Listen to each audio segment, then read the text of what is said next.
클레오파트라가 그의 이와 같이 향기가 얼마나 짙은지 많은 사람에게, 그의 몸에서 향기가 나오는데 많은 사람들에게 향기를 짙게 한다는 말이 있습니다. 이 말은 다른 말이 아니라 얼마나 향기가 짙었으면 바람도 쉬어간다 라고 말들을 하고 있습니다. 향기라고 하는 것은 인간만이 좋아하는 것이 아니고 또 인간만이 있는 것이 아니라 또 이와 같이 그 외에도 여러 모양에서 꽃이라든지 이런 곳에서 향기가 날 수가 있습니다. 향기라고 하는 것은 이와 같이 좋은 향기도 있고 또한 향기가 나지 않는 이와 같은 꽃들도 없지 않아 있습니다. 교인들 역시 마찬가지라고 생각합니다. 교인들 역시 향기가 있는 크리스찬 오드라는 사람들이 있고 향기가 없는 노 크리스찬 오드라는 사람들이 있다고 생각합니다. 오늘 본문에 보면 향기로 풍성한 가득 찬 신자의 모습을 우리에게 알려주고 있습니다.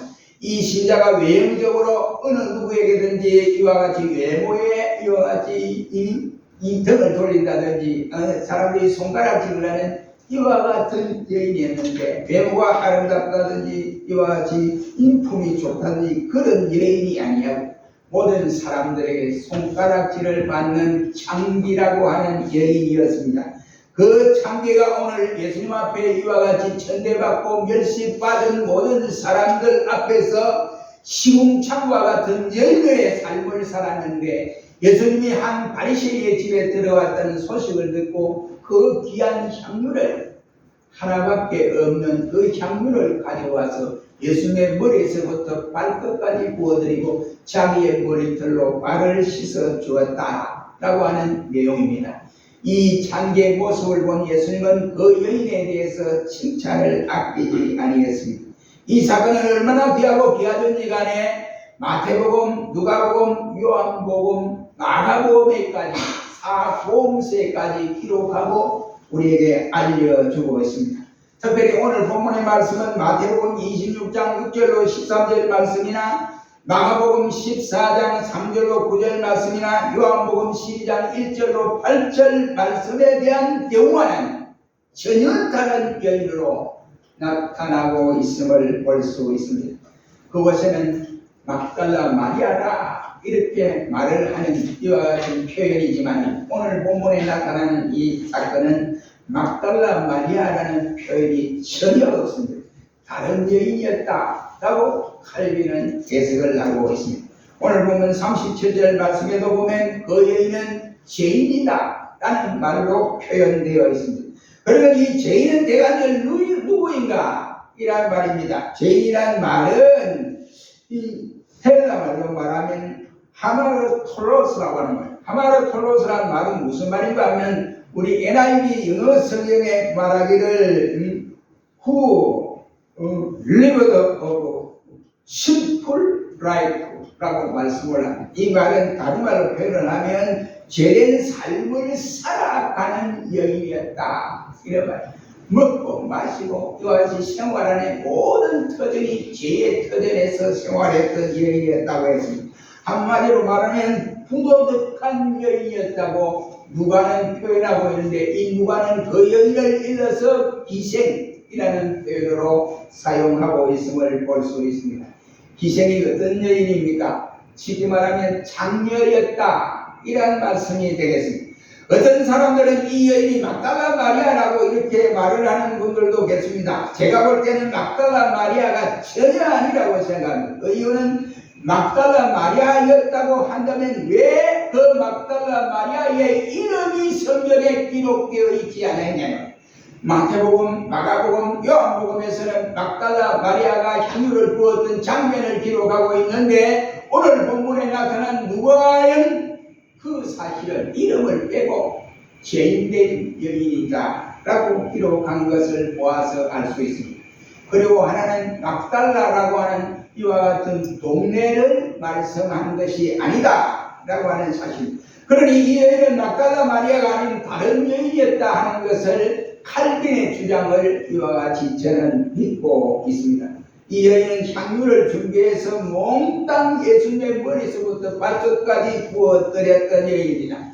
그 향유는 노동자 1년분에 해당하는 300데나리온의 값어치가 있는 그 얘기입니다. 주님께 그것도 조금씩 부어드린 것이 아니라 머리에서부터 발끝까지 부어드렸다. 한꺼번에 부어드렸다는 말입니다.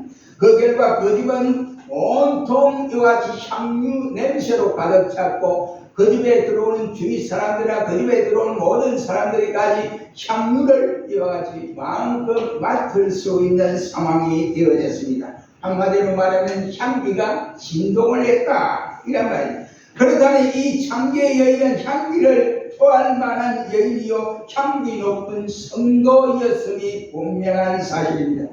우리는 이 말씀을 통해서 오늘 본문을 통해서 향기 높은 봉사가 어떤 것일까 하는 것을 통하여 잠시 생각해 보므로 은혜를 받기를 원합니다. 먼저 38절 말씀에 보면 봉사의 자세가 향기로웠다 라고 하는 사실을 발견할 수 있습니다. 38절에 보면 이 여인에 대한 봉사의 자세가 기록되어 있습니다. 여기 보면 주님을 초대한 집주인 바리새인과는 정반대의 모습임을 발견할 수 있습니다. 그리고 이와 같이 그러한 모습으로도 예수님 앞에 칭찬을 받은 봉사의 자세임을 볼 수 있습니다. 바리새인은 주님을 초대해서 대접을 하되 그저 근성으로 대접을 했고 아무런 성의가 없이 했다고 하는 사실을 주님께서 말씀하시는 대로 우리가 알 수가 있게 됩니다. 다시 말하면 손님을 대접하기 위해서는 유대인의 관례를 따라서 손님이 오면 그 관례에 적용해서 이와 같이 대접을 합니다. 처음에 들어오면 도관에 물을 떠와서 그 손님에게 손과 발을 씻도록 만들고 그 다음에 머리에는 관유를 부어드리지. 이제 향유를 못 부으니까 관유를 부는데 감람유를 부어서 머리에 이와 같이 붓도록 했습니다. 한마디로 말하면 무화과 기름으로 머리에 붓도록 했다는 거예요. 그리고 그 손님을 포옹을 하는 장면까지 있습니다. 그러나 이것이 바로 유대인 관례에 의해서 손님이 자기 집에 들어왔을 때 행하는 모습입니다. 그런데 오늘 본문의 말씀은 분명히 예수님께서 말씀하시기를 저들의 관례를 쫓지 아니하는 유대인 시몬임을 예수님이 지적하는 가운데 있었으나 이 여인은 전혀 시몬의 행동과는 달랐다. 이것이 바로 귀한 봉사입니다. 그 여인은 어떻게 귀한 봉사를 했냐? 38절 말씀에 겸손하게 봉사를 한 모습을 볼 수가 있습니다. 그것도 많은 사람들이 보라는 듯이 내가 예수님에게 이렇게 비싼 향유를 부어드립니다 하고 공개한 것이 아니라 예수님의 뒤로 몰래 와서 알곁에 서서 예수님께 부어드리고 섬겼다라고 했습니다. 이러한 자세는 자기를 지극히 낮추는 겸손한 자세라고 말을 할 수 있습니다. 자기를 드러내지 아니한 겸손한 자세라고 할 수가 있습니다. 오늘날 숱한 사람들이 자기를 극대화하고 자기 한 일을 다른 사람이 알아주기 위해서 PR을 엄청나게 합니다. 그래서 자기가 한 행동에 대해서 많은 사람들이 많이 알도록 이와 같이 PR을 하는 경우들이 많지 않습니까? 이런 사람은 절대로 오래 갈 수가 없습니다. 교회도 마찬가지라고 생각이 됩니다. 예수님을 보고 우리가 일을 해야지 바른 봉사 자세입니다. 그러나 예수님을 보지 않고 사람들을 의식해서 일을 하면 처음에는 열심히 일을 하는 것 같지만 시간이 점점 지남에 따라서 그만 그 열심히 식어져 버리고 나중에 낙심하게 됩니다. 그래서 그 의식 때문에 무엇이 찾아오느냐? 시험이라고 하는 것이 찾아오게 되겠습니다. 우리 문제는 이렇게 하지 않았기 때문에 오늘 본문은 물질을 드리고 또한 시간을 들여서 몸바쳐 수고한 그 수고가 헛되지 아니하고 주님께로부터 칭찬을 받았던 창기의 여인이었다고 할 수 있습니다. 그러나 그렇지 못하는 결국은 시험에 들어서 본인도 이와 같이 괴롭지만은 그 모습을 보는 교육자 역시도 가슴 아플 수 않을 수 없습니다. 그러나 겸손은 향기입니다. 반면에 교만은 악취라고 할 수 있습니다. 주님은 교만한 자를 물리치시고 겸손한 자에게 은혜를 더하여 주신다고 말씀을 하고 주님은 교만한 자를 배려하시고 겸손한 자를 가까이 해주신다고 약속하여 주셨습니다. 이것이 바로 성경의 원리라고 할 수 있습니다. 이 여인은 또한 헌신적으로 봉사한 것이 38절에서 나타나고 있습니다. 이 여인은 자기의 머리털로 예수님의 발을 씻어 주었다라고 했습니다. 여인에 있어서 머리털은 가장 영광스러운 것이고 고귀한 것입니다. 그런데 영광스럽고 고귀한 이것을 가지고 그것도 사람의 제일 하층에 있는 이 발을 씻겨 주었다. 이것은 보통 힘든 일이 아니습니다. 그래서 이 여인은 발을 씻어서는 이는 헌신적인 봉사가 아니고 무엇이겠습니까? 이는 자기의 몸을 바치는 모습을 말씀하고 있습니다. 이 헌신은 바로 향기다 라고 하십니다. 우리가 구약성경에 보면 번제를 하나님 앞에 드려서 하나님 앞에 번제로 바치는 경우들을 볼 수 있습니다. 번제의 가장 중요한 것은 소, 양, 이런 것도 다 중요하지만 그 중에 가장 중요한 것은 소를 드리고 양을 드리고 염소를 드리고 아니면 비둘기를 드리는데 하나님 앞에 향기가 나야 된다 이 말이에요. 그래서 하나님은 그 향기를 취하시고 그 번제를 영광을 받으십니다. 그렇다고 하면 번제라고 하는 이것은 헌신을 말하는 것이고 이 헌신은 곧 향기를 나타내주는 말씀입니다. 그래서 바울은 로마서 12장 1절 말씀에서 사랑하는 성도의 말하여 너희는 이 세대를 본받지 말고 하나님이 기뻐하시고 온전한 뜻이 무엇인지를 분별하여 드리라. 그 말씀함으로써 우리의 몸으로 산 제사를 드려야 한다 라고 강조를 하고 있습니다. 헌신적인 봉사를 해야.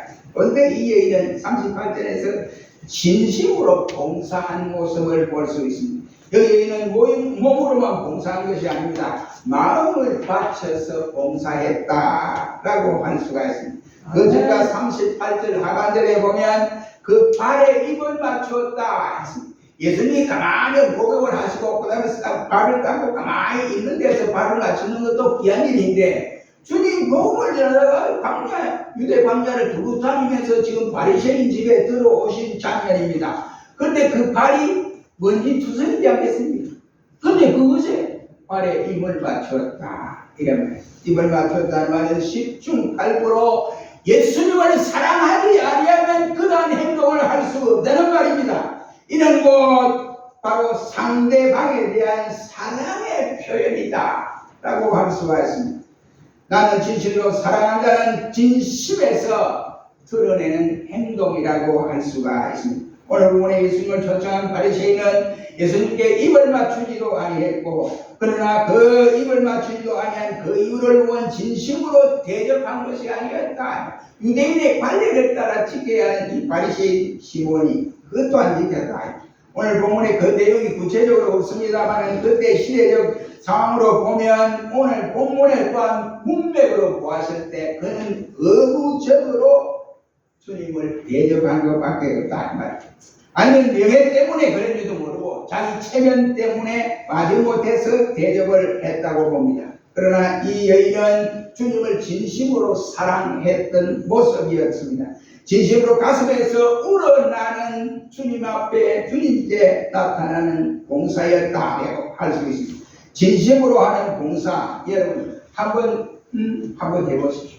진심으로 하는 봉사는 자기도 기쁠 뿐더러 하나님의 영광을 드러내는 아름다운 봉사가 될 수가 있습니다. 그곳에 향기가 날 수밖에 없습니다.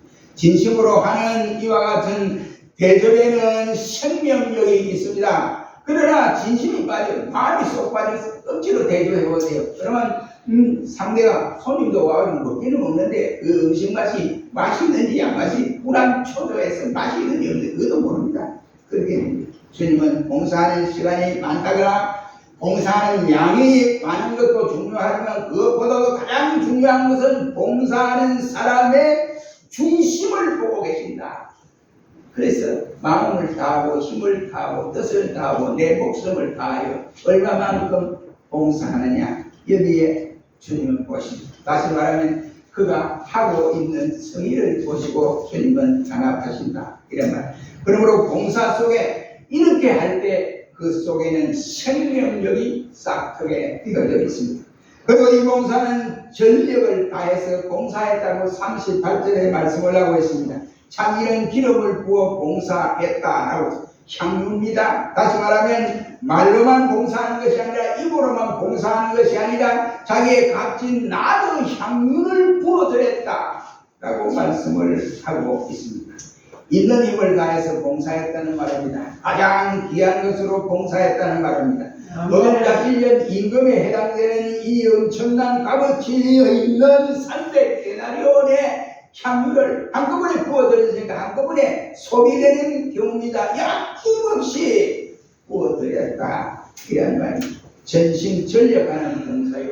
그곳에 향기가 날 수밖에 없습니다. 그렇다면 우리의 인색한 것 이런 것은 바로 향기가 없습니다. 그냥 억지로 하는 것, 마다못해 하는 것 절대로 향기가 날 리가 없습니다. 그러나 있는 힘을 다해서 하는 봉사는 향기가 있습니다. 여러분 한번 실천해 보시기를 축원합니다.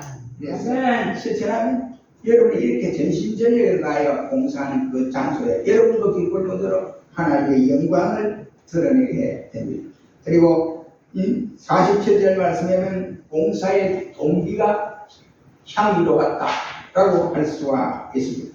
47절 말씀은 여인의 봉사의 동기를 밝혀주고 있습니다. 이 여인은 사대의 은혜에 감격하여 봉사하게 되었다라고 말을 할 수가 있습니다. 47절 말씀해 보세요. 이것이 논쟁거리가 될 수도 있습니다. 어떻게? 사랑이 용서의 원인이냐 아니면 사랑이 용서의 결과냐 하는 것이라고 할 수 있습니다. 이 여인이 주님을 사랑하고 봉사한 것 때문에 그는 용서를 받았다 이렇게 생각할 수 있고, 아니면 주님의 용서를 받은 거로 주님을 사랑하고 그리고 봉사하게 되었다라고도 생각할 수 있고, 다시 말하면 그 여인이 주님을 사랑하고 봉사하고 많이 이 한 덕분에 그가 사죄함을 받은 것이 아니라 이 말이에요. 그렇게 생각하면 천주교 그렇게 가톨릭, 로마 가톨릭이 사람의 인과립으로 공덕으로 하나님이 나를 불쌍히 여기서 나를 사죄해 줬다. 그러니까 공덕설을 주장하는 것이 바로 천주교입니다. 가톨릭입니다. 우리와는 전혀 다릅니다. 그래서 나는 천주교를 위해서 완전 이단 예수라고만 그렇지.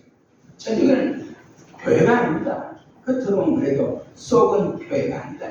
여러분, 우리가 주님한테 봉사하고 헌신하고 일하는 것은 그 헌신을 통하여 내 제사함을 받기 위해서 하는 것이 아니라 주님의 십자가의 은혜로 나를 사죄해 주었기 때문에 그 은혜에 지려서 주님 앞에 사랑하고 봉사하고 헌신하고 주님 앞에 충성하게 되는 것입니다. 이것이 바로 우리 보수주의가 가야 할 칼빈이즘이 걸어가야 할 성경주의라고 할 수 있습니다. 그리고 가톨릭은 사례에 대해서 인간의 공덕을 주장함으로써 때로는 면죄부를 팔아서 그것을 돈으로 충당해서 바티칸 베드로 성당을 건립하기도 했고, 또 연옥서를 주장해서 돈을 받아서 그 다음에 그렇게 해서 베드로 성당을 완성하기도 했습니다. 그러나 우리 개혁주의는 이 여인의 사죄함을 받았기 때문에 주님을 사랑하고 봉사하게 되었다는 말이 되겠습니다. 제사함을 받지 못한 하루 시장에 와서 여러분 이러한 일들을 할 수 있겠습니까? 부끄러워서도 못해요. 제사함을 받은 사람만이 할 수가 있는 것입니다. 이처럼 주님을 섬기는 동기가 무엇이냐 하는 이것이 대단히 중요하다고 저는 생각합니다. 어떤 동기에서 주님을 섬겨왔는가에 따라서 그 향기가 될 수 있고 향기가 아닌 악취가 될 수 있다 하는 말이 되겠습니다. 이런 경우에 마저 못해서 하는 것이 향기가 되지를 않습니다. 또 어떤 이는 자기 배를 위해서 하는 경우도 있습니다. 육신의 유익을 위해서 이 교회 저 교회 신리를 따라서 왔다 갔다 하고 대형 교회가 어디냐 거기에 왔다 가서 신앙은 간 데도 없고 자기의 중심 속에 십자가의 그 은혜는 온데가 안 되었고 어떻게 하면 내가 장사 잘 될까 하고 큰 교회를 전전긍긍하고 여기 왔다가 저기 왔다가 하는 사람들도 없지 않았습니다. 그런 사람의 심령 속에 어떻게 향기가 소화하게 되겠습니까? 향기나는 봉사가 못된다. 또 어떤 일은 체면을 위해서 이와 같이 하는 경우도 없지 않아 있습니다. 내가 장로인데, 내가 권사인데, 내가 안수집사인데 일반 성도보다는 그래서 되겠느냐, 이렇게 자기 체면 처리를 하는 분들도 없잖아요.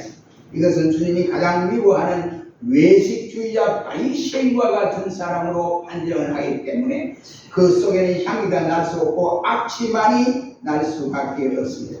어떤 이는 자기의 복을 받기 위해서 이렇게 하는 경우도 있습니다. 복을 갈망하는 일은 나쁜 일은 아닙니다만, 그러나 엄밀히 말해서 복을 전제로 해서 하기 때문에 이것은 자기의 공리적인 이와 같은 타산에 의해서 하는 것입니다. 그러니 주님이 우리의 마음을 다 알고 있으니까 그 향기를 받았다 있으니 그렇게 하겠습니까? 거기에 향기가 있을 수가 없습니다. 그렇다면 참된 동기가 무엇일까요? 오늘 본문에 나타난 이 여인 봉사의 동기가 바로 향기로운 것입니다. 그는 기생이었다. 그래 시몬이 하는 이 여인이 당신이 선지자예요. 무슨 당신이 선지자였다면 이 여인이 내가 될 어떤 여인인 줄 당신이 알 텐데, 이렇게 예수님에게 말을 하기로 했습니다. 기생이었다. 기생이 다른 사람의 손가락질을 받고 이와 같이 천대받고 인격적으로 이와 같이 모독을 받는 이 여인이 예수님께 향기를 부어드림으로써 칭찬을 받았습니다. 그렇다면 오늘 본문에 이 향기가 쏟아져 나왔습니다. 이러한 것을 우리 역시도 본받아야 되지 않을까 생각이 됩니다. 그런데 구속의 감격도 어디에서 나옵니까? 그 구속의 감격이 바로 죄의식에서 나온다라고 할 수 있습니다. 47절 말씀에 제사함을 받은 것이 많은 자가 많이 주님을 사랑하고 제사함을 적게 받은 자는 주님을 적게 사랑한다고 비유의 말씀으로 말씀을 하고 있습니다. 죄가 많아서 많이 사함을 받았다는 말이 아니라 지은 죄가 많든 적든 간에 그 죄 문제를 놓고 예수님 앞에 내놓고 가만히 생각해보니 나는 죄인으로소이다. 주님 앞에 가히 내가 얼굴을 뻣뻣이 들고 설 수도 없습니다 하는 죄의 통회함을 가진 사람이다 라고 할 수가 있습니다. 이 사람이 말해 사죄의 감격이 자기 가슴 속에 우러나기 때문에 주님을 사랑할 수밖에 없습니다. 그래서 주님을 많이 사랑하게 됩니다. 이러한 현상은 죄값이 공포를 느끼는 자가 구속의 은혜에 감격하게 되고, 그래서 아낌없는 봉사를 하게 되어지고 보답을 주님 앞에 돌려드리게 되는 것입니다. 다시 말해서 죄의 싹은 사망이요 죄값은 지옥 형벌임을 실감하는 자가 사죄의 은총에 대해서 깊은 감사의 향기가 나타난다 라고 할 수 있습니다. 그래서 주님을 향하여 사랑과 봉사를 지속적으로 행할 수 있습니다. 이러한 느낌이 없으면 바로 향기가 있을 수 없습니다. 마지막으로 세 번째는 봉사의 결과가 향기 높고 높았다. 이런 것이 50절 다시 한번 읽고 50절 시작. 50절 예수께서 이르시되 내 믿음이 이를 구원하였으니 평안히 가라하시라. 예, 이 기생입니다. 기생. 예수님이 그 기생에 대해 모르고 계십니까? 내 믿음이 너를 구원하였느니라 평안히 가라. 이 봉사의 결과입니다. 봉사의 결과가 향기로웠다는 말이 되겠습니다. 이 여인이 지금 향유를 주님께 부어드린 결과 그 처소는 거룩한 향기로 가득 찼더라고 했습니다. 이 여인의 봉사로 나를 향해 고상한 향치는 사람들의 국악을 즐겁게 해주었고 또한 행복하게 해주었습니다. 그 분위기를 변화시켜 주었습니다. 봉사라고 하는 것은 이처럼 이웃을 기쁘게 하는 경우도 있습니다. 향기를 통하여 다른 사람에게도 유익을 줄 수 있습니다. 남을 즐겁게 해주는 향유로서 남들을 행복하게 해줄 수 있는 향내라고 할 수가 있습니다. 50절 말씀해 보십시오. 주님이 인정해 주시고 있습니다. 그 여인의 사랑과 봉사를 주님이 인정해 주었습니다. 이 여인에 또한 신앙의 구원받은 믿음을 인정해 주었다는 말입니다. 이 여인의 봉사와 헛되지 않았음을 주님께서 인정해 주신 이상 달리 더 이상 향기로운 것이 있을 수가 없다, 이런 말. 그녀의 이러한 봉사의 자세, 봉사의 동기가 주님께 인정받은 이러한 모습으로 우리가 살아가야 되지 않을까 생각을 합니다. 이것이 귀하다. 이러한 정신으로 주님을 섬길 때에 반드시 주님의 은총을 입게 되고 또한 행복하게 될 뿐만 아니라 주님의 축복을 받게 되는까지 이르게 되는 것입니다. 오직 직분을 받은 분이나 아니면 일반 성도라 할지라도 우리 모두가 주님을 사랑하는 자세, 이러한 자세로 봉사를 하되 자기의 심리를 따져서 하는 것이 아니라 내가 구속을 받아 주님의 십자가의 그 은혜에 젖어서 너무 감격한 나머지 주님 앞에 드려진다, 헌신한다. 이 자세가 다른 자세가 말이에요. 우리가 흔히들 부모님들이 그러잖아요. 우리가 잘못했을 때 부모님들 입장에서 보면 그 결과가 잘못했어. 네가 좋아하던 거 그랬는데 더 이상 무슨 말을 해? 결과가 나빠도 무슨 말을 해주겠어? 이런 말을 가끔 하지 않습니까? 이 말은 자기가 좋아해야 돼. 자기가 좋아해야 돼. 내가 좋아서 예수님을 쫓고 내가 좋아서 예수님을 따르고 내가 좋아서 예수님을 섬겨야 한다. 이라는 그리할 때 분명히 주님께 인정받을 수 있고 우리 모두가 이와 같이 향기로운 봉사의 모습으로 주님께 영광을 돌릴 수 있습니다. 우리 모두 이 여인의 모습처럼 향기로운 봉사를 드려 주께 크게 영광을 돌리는 우리 모두가 되시기를 주의 이름으로 축원합니다. 거룩하신 주님, 우리를 교회를 세우게 하시고 교회를